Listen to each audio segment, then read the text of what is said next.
Friday night almost killed us. Monday night annihilated us. Welcome back to Folk Wrestling. The draft continued. Wait, hold on here. Is being almost killed not worse than being annihilated?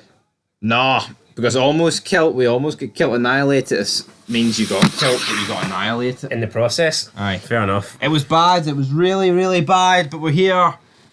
4 a.m. here in the UK, so bear that in mind. Well, at least we had Patrick Mahomes in the front row. Oh, and I show speed as well. Brilliant. Wow, man, I was champing at the bit for him. I show speed, definitely. Tuned in to see him. I show speed. Aye. Why not just call him a KSI fucking ripoff? That's what he is. But Logan Paul, Patrick Mahomes, and I show speed kick off the show. They talk to the Judgment Day and they say, "Oh yeah, Damian Priest, you're going to beat the uglier Uso at Backlash on Saturday." Whoop-de-doo, man. We move on to our first segment. We get Becky Lynch, Liv Morgan, Nia Jax. What is this? I think this is awful. They're chanting "You deserve it" at Becky Lynch. It's like her 20th title reign. She just bores me, Becky Lynch. Top of the morning, Kansas City. Look at the Irish, though, yeah? Fuck off, man. No. Yeah, Liv Morgan wants a title shot, but here, so does Nia Snax. Nia Snax comes out to the ring, hungry for the belt, hungry for food, hungry to eat Liv Morgan, and she's going to get a chance because we get the match made. It's going to be Liv Morgan versus Nia Jax tonight, and the winner will be obviously one step closer to getting the Women's Championship off of Becky Lynch. So there you go. First round in of the draft is up next. Stephanie McMahon is here in Kansas City. Stephanie McMahon looking a wee bit old these days. She is. But then again, she is older, so that's to be expected. But see, right, this is Stephanie McMahon's first appearance on TV. Yes, she was at the Hall of Fame, but I think that's different. But in terms of on TV, I would say like near nothing, like 2 years. But it doesn't feel important. Yeah, no, but like they whip her out, like not to address her return, to fucking do a first round draft pick that's so boring and so bad. So Speaking of boring, the first pick was Imperium. Ring of Honor. No, you know what? Come on, to fuck. We've got CM Punk being waited to be selected here. Drew McIntyre waiting to be selected, but no, we're picking Imperium. I don't give a fuck if you get 2 guys. I don't care if you get 10 guys in Imperium. They're all boring. And 10 Imperium guys doesn't equal 1 CM Punk. But whatever. They pick Imperium.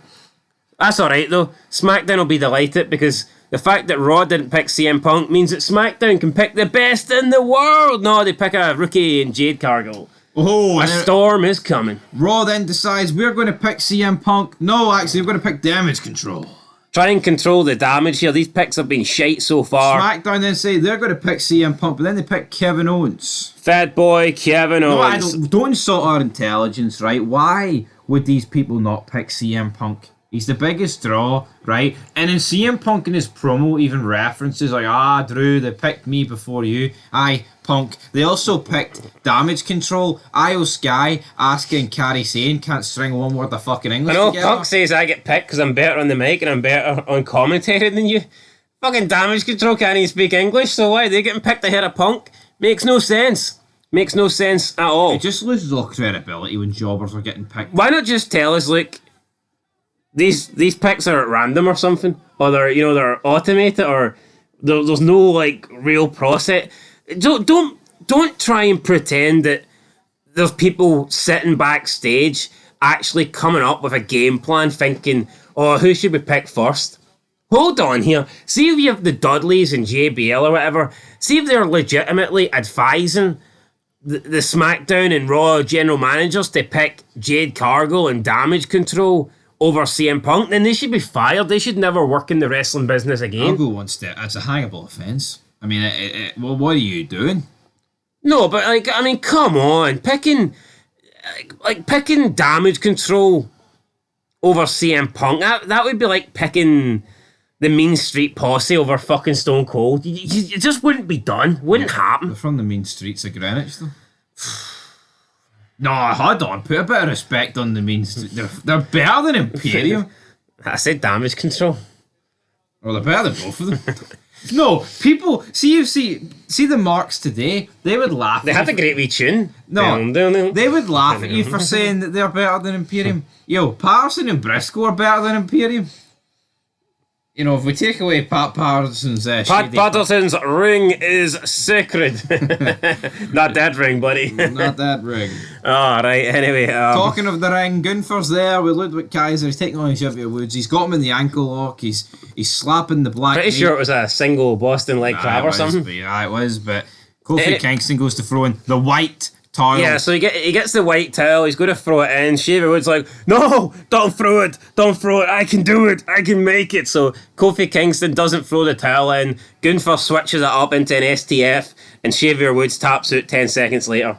So well obviously he didn't have it.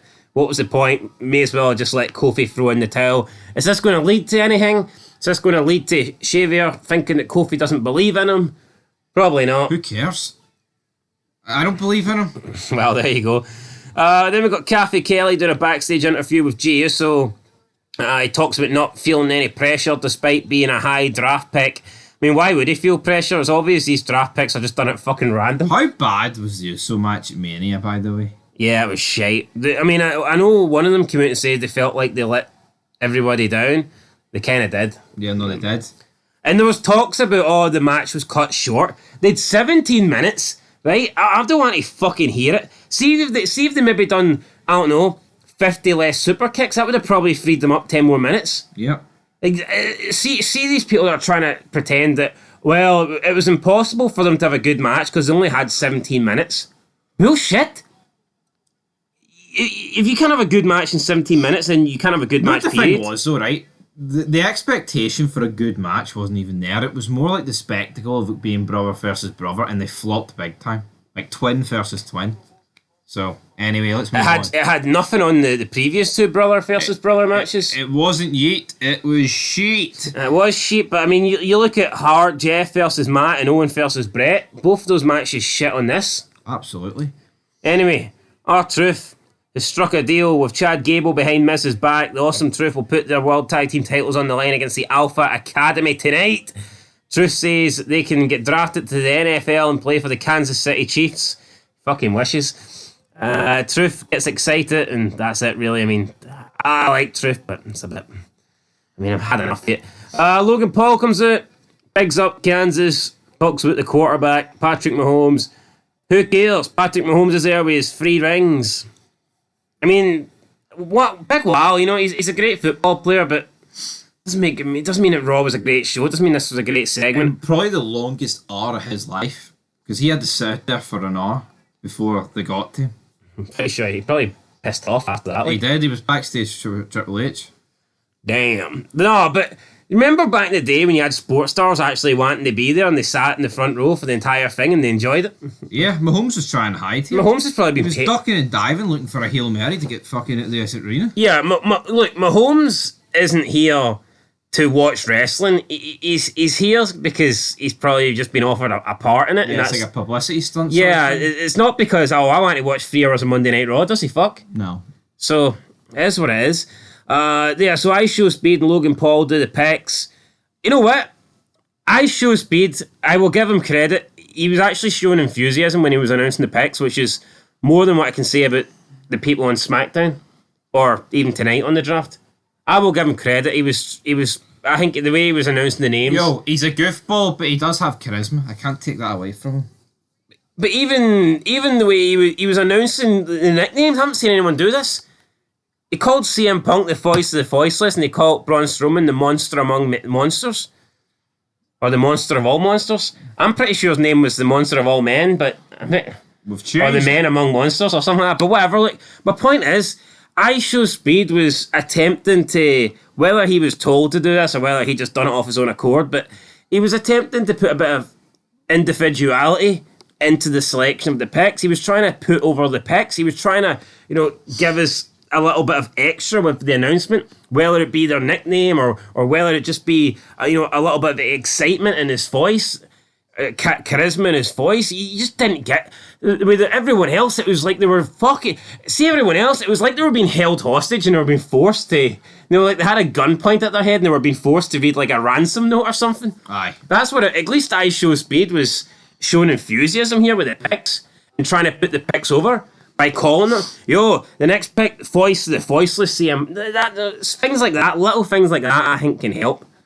No, they can't help, but did it help this main event scene? No. Logan Paul, I mean, Jey Uso's funny, right? But he's not a main eventer, man.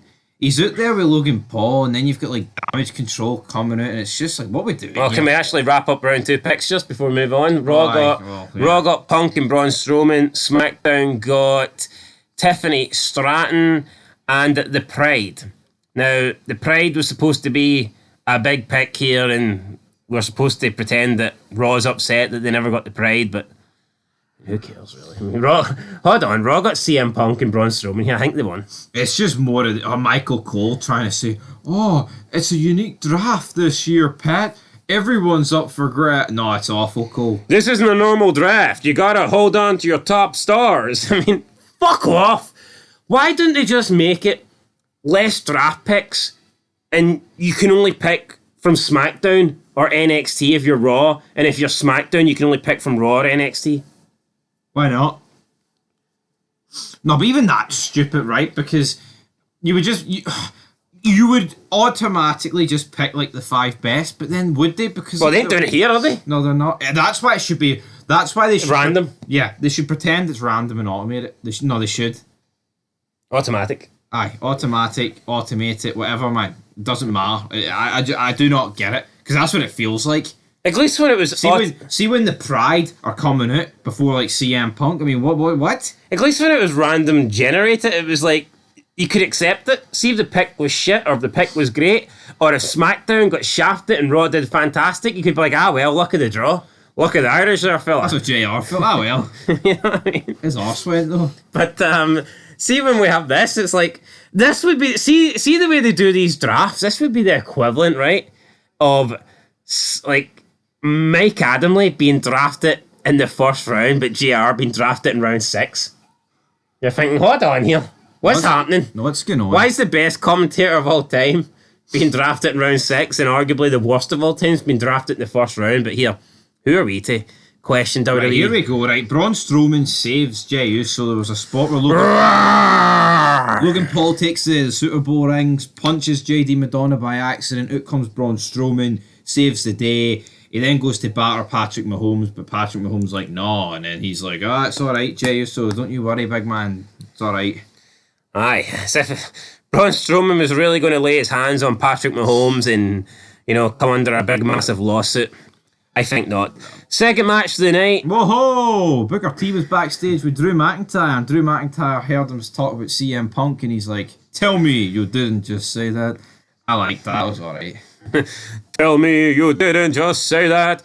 Drew McIntyre claims that Booker T has changed because he used to not like punking. Now he apparently likes him. He's putting him over. Anyway, next match. Sami Zayn, Bronson Reed Intercontinental Championship match. Ends in a disqualification. Chad Gable comes out, attacks Sami Zayn. Bronson Reed gets screwed. Does anybody care? Do you care? Michael Cole said that Bronson Reed's put on an extra £20. He's £350. Why? What does that do for him? 340, 350, 370. Do we give a fuck? Like, is that going to make us like Bronson Reed more? Are we going to be more impressed? Are we going to go out and buy a Bronson Reed t-shirt because he's put on £20? No. Are the ratings going to go up because he's put on £20? No. Is anything going to happen because he's put on £20? Yeah, it's like, see with Big Show, right? When did they ever like mark out and be like, oh, the Big Show, he's £500, but he's put on 20 more? What? Yeah. No, they just didn't do that. Like, so what? He's put on £20? Yeah, they were always getting billed at the same weight. Yeah. The only time that I remember them billing the Big Show at heavyweight was his ECW run. And I think they were just trying to put him over as... this is the biggest he's ever been, kind of deal. Anyway, Sami Zayn retains disqualification. I'm assuming they're facing each other at Backlash. It must be a triple threat match or something, maybe, potentially. Right, we've got an interview with Kathy Kelly and Braun Breaker. Braun Breaker didn't really get much to say because Sheamus interrupted him. Sheamus says that Breaker reminds him of his younger Sheamus. And then Drew McIntyre storms past. And he's on the hunt for CM Punk, and that was it. weird they just have Braun Breaker being cut off by Sheamus here for just so you could show Drew McIntyre walking past. They're doing an awful job, man, with Braun Breaker and Carmelo Hayes. What are they doing? Yeah, I don't Burying get these it. guys for no reason. Braun Breaker can cut a good promo, but we don't let him because we're not in a good He's promo. a But you give him the mic and he's intense. He's got intensity, but just didn't really feel that tonight. He just got interrupted by Sheamus and he accepted it. Right, outcome, the APA, JBL announces the LWO. He calls Rey Mysterio a deadbeat dad. Ron Simmons then announces SmackDown picking the other group. At least they've been split up. Yeah. I mean, that's the only consolation you can take for this. The LWO and Legado del Fantasma are not going to... But then again, the brand split will be dead in a month and they'll be feuding again, so what's it matter? Yeah, Raw then selects Drew McIntyre. Ron Simmons then announces that SmackDown selects Nakamura. Damn, imagine Drew, though, being selected behind those stables. No. Fucking embarrassing. Drew McIntyre, though, he comes out to the ring. Is it the ring? Where did Drew McIntyre come out to first? It was the ring, wasn't it? Nah, he was looking for Punk. No, I'm pretty sure he came out though. He came out to the front and he was looking for Punk, but then Punk was up in the rafters. He was up in the cheap seats. Or no, the VIP lounge. That's where CM Punk was. Yeah, Drew did ask the APA if they've been drinking since Friday. Kind of funny. You know, I like Drew. He's doing a good job at the moment. No, Drew McIntyre and CM Punk was the only thing I cared about tonight. Yeah, so we've got that. Then Drew goes on the hunt for Punk. He goes up to his little skybox, but by the time he gets there, there's only a magazine with CM Punk's signature on it. And then CM Punk comes out to the ring. And that is it. CM Punk is in the ring. Drew McIntyre's up in the skybox. He's been outsmarted again. Ron Simmons is like, damn. And it sounds like it was cut short. Punk only got 2.5 minutes on the mic. yeah. No, what are we doing, man, right? There's matches on this card, like fucking Maxine Dupree against Candice LeRae, getting 10 minutes. And then CM Punk's getting 2.5 minutes on the mic? Come on, the LWO cut a promo. Rey Mysterio references that his son's got a Dirty Sanchez moustache. Make of that as what you will. Big pile of shite on his moustache. Shave it then, Ray. Shave it, Ray! Right, so Teddy Long then comes out with Medusa. Punk walks over and hugs. By the way, we did have Maxine Dupree taking on Candice LeRae, but I mean, I didn't care for it. Well, I said it went 10 minutes, and that's all that matters. Right, Teddy Long announces the Judgment Day getting picked. Medusa then announces SmackDown taking on Naomi. Light up the room. Ilya Dragunov goes to Raw. Apparently he's joined Imperium. Good luck to him. And SmackDown selects Chelsea Green and Piper Niven. Michael Cole made an outfit joke here, and I just didn't get it. Who was it about? Chelsea Green. I didn't hear it. What did he say?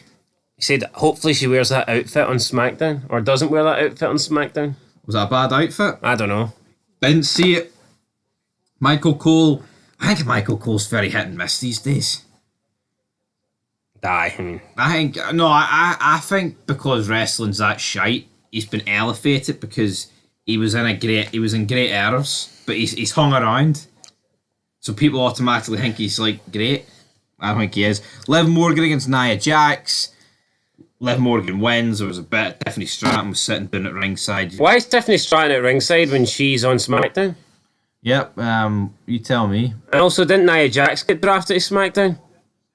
Yep. So, what really does she have? Oh, but sure, like you said, the brand split doesn't happen until after Backlash. Well, it's a bit fucking obvious then, wasn't it? If Liv Morgan was going to win this match, or at least not lose it.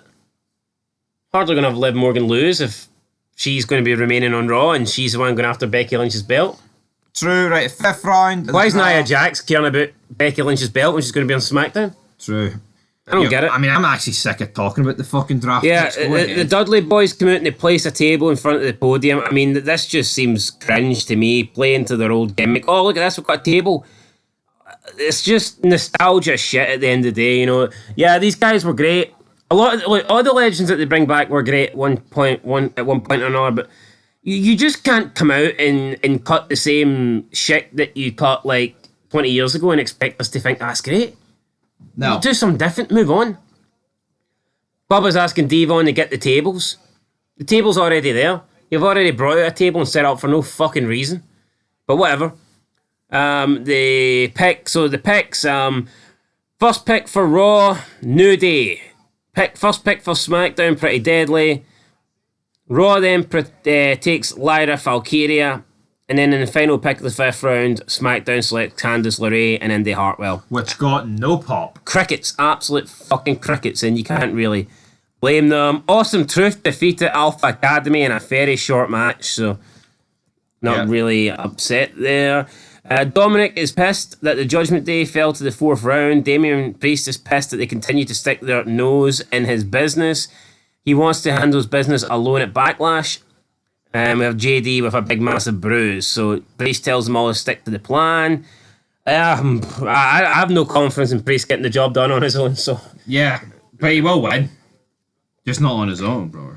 Becky Lynch runs into Damage Control backstage. Dakota tells Becky they'll be seeing her around since none of the other three can speak English. Does that mean Dakota's going for the belt? I don't care. Get them off my screen. Yeah, Becky didn't appreciate Carrie touching her title as she was walking away, but Carrie Sane's not going to be getting the title issue because she's hopefully not part of the tag team. So, right, the final round of the WWE 2024 draft. Now we get Adam Pearce and Nick Aldis. We didn't get them on SmackDown. We're now getting them on Raw. And they're coming out for the final pick. So basically, it's all the shit that's left. And now you get the two GMs coming out to make the picks. Yeah, and the Final Testament getting picked first sums up the shit. No, but like, I mean, Raw and SmackDown are these guys' shows. Shouldn't they be making the important picks? I think some wrestling YouTube channel put on Twitter earlier, I can't remember what they were called, are Nick Aldis and Adam Pearce the greatest authority figures of all time? Well, I can answer that for you right now, no. Yeah. No? How could you even think that? I actually don't know how. That should be punishable by death. They're not even the best. Nowhere near the best, even like the last decade. I mean, look at the authority. Look at like Mick Foley and Stephanie McMahon. Look at like Daniel Bryan on SmackDown. I was Shane. That was way better. Fuck yeah, it wasn't even particularly, brilliant, but it was better. No, see, Sonya Deville's better than both of these two. Yeah. Sonya Deville's feud with Naomi was great compared to what these two guys have done. Nick Aldis, right, is better than Adam Pearce, but he's not greatest of all time. No, like see trying to say that these guys are better than Bischoff, McMahon, and Heyman, McMahon, Commissioner Foley, Commissioner Austin, Michaels, Regal. No, see saying that is mentally retarded. You just have to be locked up in a facility for even suggesting that. That's not an opinion. It's a fact that they are way worse than them. Even fucking Tiffany and ECW in 2009 is better than these jobs. Armando Estrada's cigar is more over than Nick Aldis and Adam Pearce. See the Subway that fucking X-Pac shot in?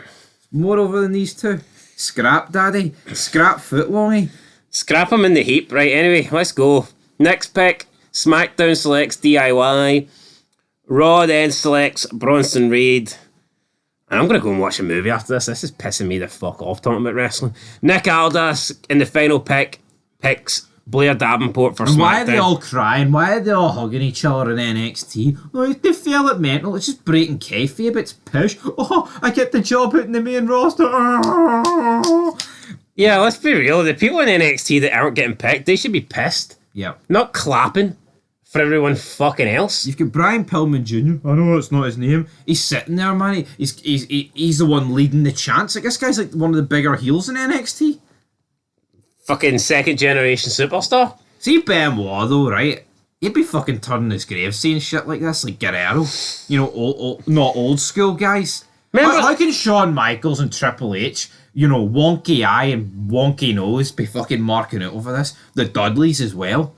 Sitting there, the APA. What is going on? But you remember when they had the McMahon and Flair draft, you actually got the good interactions backstage, like when the Dudleys split up. Yep. And they had the hug and go their separate ways. You'd Taker being pissed off that Ric Flair had picked him.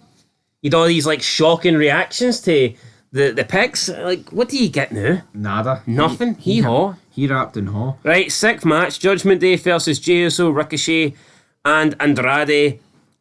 The only thing that surprised me was that Finn Balor took the pin and not JD. McDonan. McDonan. McFucking What massive are, dome. what are Ricochet and Andrade doing in this match, by the way? I know it's because there's no one else, but what are we doing? Look at the state of the Raw main event scene, and people are trying to say this roster's stacked. Stacked with fucking shit. No, but come on. People are saying this is the best fucking... Oh, the WWE roster stacked. They don't need Brock Lesnar back. They don't need CM Punk. They don't need The Rock back. Cena can stay in Hollywood. They don't need him. Oh, the main event scene's stacked. Where is it? What's it stacked with? Where's all these main eventers?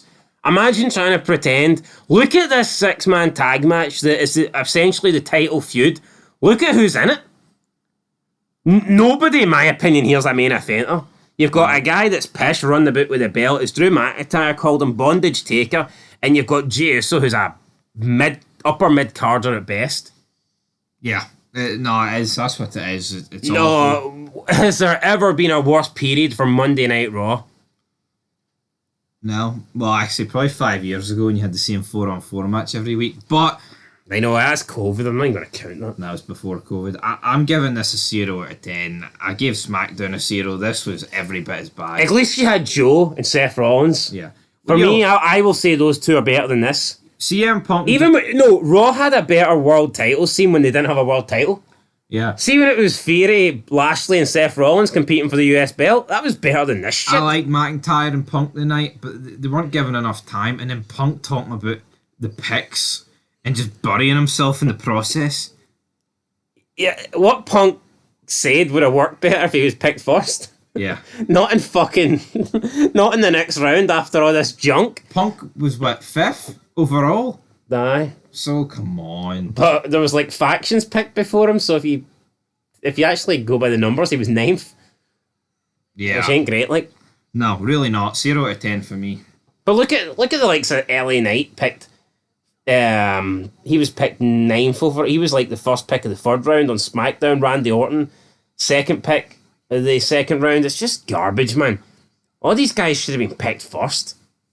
No one's believing that you're picking these fucking jobbers. No over wonder Punk. Roman Reigns disqualified himself for the draft. No, but see if Roman Reigns didn't disqualify himself from the... How could you not pick the bloodline first? How could you not? No, I know. No, but say The Rock, right, didn't, distance himself from WWE after Mania, and say he was still, making the sporadic appearance.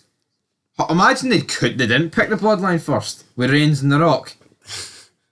I'm thinking about the first round of picks, so that you'd 4 picks in the first round.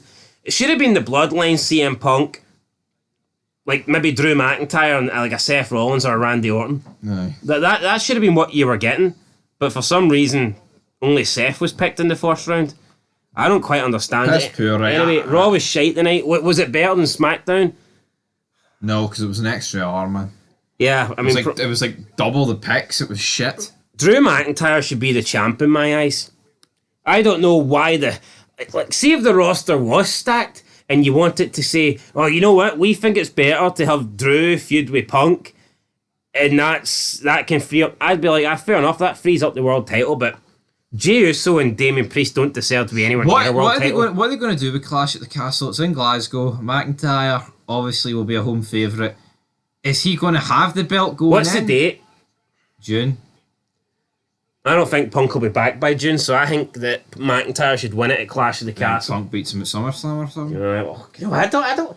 Just fucking give us good wrestling. I don't give a shit if I know what's going to happen or not. But Damian Priest ain't it. Yeah, but Drew McIntyre against Damian Priest is dead. At least when Drew McIntyre took on Roman Reigns in Cardiff, it was big match. I mean, if he's taken on Priest, it's a foregone conclusion. He's won. We're all assuming that Priest is winning. Is there any chance Jey Uso wins?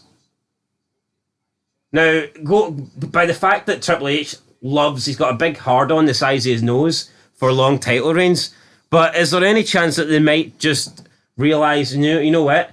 Damian Priest fucking sucks. We need Drew McIntyre to have the belt, and it would be better to do Drew McIntyre versus Jey because you've got that bloodline. Because they can play into it. The last time I was in the UK, I got screwed. in Wales and you were partly to blame, the bloodline, I think you can play into that. You can. Like you said, nobody cares for Drew versus Bondage Taker. No, they don't. So I think Jericho might actually win. Just if I had Triple H's pen. What? Well, I don't know. If you Triple H's pen, man, I'm passing out here. I would give the belt to Jay, and he can be a transitional champ. I'd do him a Medusa and fuck it in the bin. That's what I'd do. It's fucking bish. I mean, fuck it in the bin until McIntyre and Punk can feud for realsies. Damien Priest, man. Just fake ain't that shit. Aye. Fucking bondage your ass on out here, jabroni, and take your boy Finway and bobblehead McDonald and the woman with a fucking cock. The line starts behind me. Aye, it does. Aye, woo. 0 out of 10. Woo.